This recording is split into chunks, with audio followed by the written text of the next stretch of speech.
March is Women's History Month, so this morning we are separating fact from myth about a wide range of women's health issues. So here to help is Dr. Elisa Port, Chief Breast Cancer Surgeon at Mount Sinai right here in New York. Dr. Port, good morning. Good morning. Thank you so much for having me. Well, this is all important information, but we love to play games around here. So yes. We're going to read a statement and we're going to guess, and then you're going to tell us if we're right or wrong. You got it. Okay, so let's start with the first one. More than 40% of women in the U.S. are living with some form of heart disease. I would say that's true. Guys? Oh, we all have to guess? I'll say true. Okay, well, I'm gonna be the contrarian here. I'm gonna say it's a myth. It's true. Oh, God. You know, surprisingly, heart disease is the most common thing to affect both women and men. And what's interesting, sadly, is heart disease contributes as the largest cause of death in women. And it's more than all cancers combined. Wow. Here's the good news. There are things you can do about heart disease. Of course, some of the factors are genetic, which we can't really do much about, but there's a lot of things you can. The big risk factors for heart disease are obviously smoking, probably one of the worst things you could do for yourself.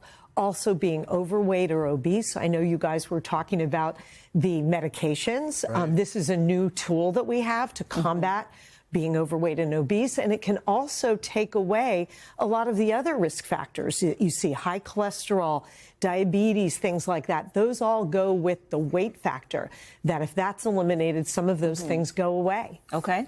Moving on to the next, let's see if I can redeem myself here. This next one says, you are not at risk for breast cancer if you do not have a family history. I'll say that's a myth. Yeah, I would say myth same. For sure. Correct.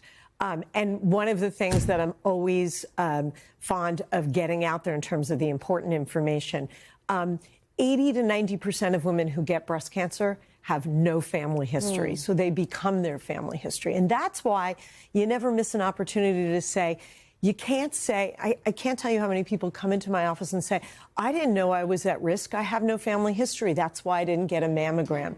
And, you know, the good news, again, is that the cure rates for breast cancer now are upwards of 90%. So we're doing very well, much better than ever before. So there's no reason to not get screened, because early detection and better treatments are some of the reasons why that cure rate is so high. The sooner you know, the better chance and you have. Can I ask a question? Yeah. Personal one. Quick reminder, at what age should women start the mammogram? Great question. The guidelines now are starting at age 40, and every year after that, for as long as you're healthy enough to have them. Let's talk about stress if we can for a moment. The question is, women and men report experiencing stress equally? My guess is that's a myth, that it's different. That is a myth. We're way more stressed. Which ones? You know, that's the thing. I didn't speak.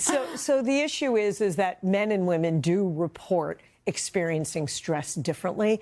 And the causal factors are very variable, even between men and women. You know, the reality is that women sometimes bear more responsibility as it relates to household responsibilities, as it relates to multitasking.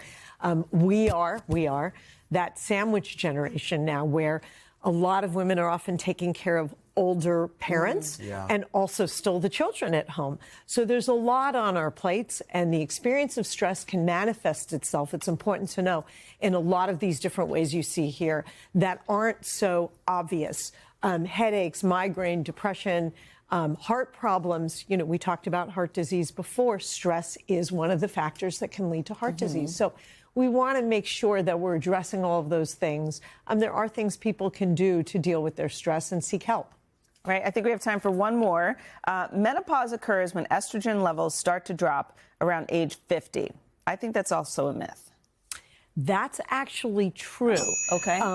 Menopause is the change that women go through when their hormone levels drop. I think one of the reasons why people get confused is it's not always right at age 50. Right.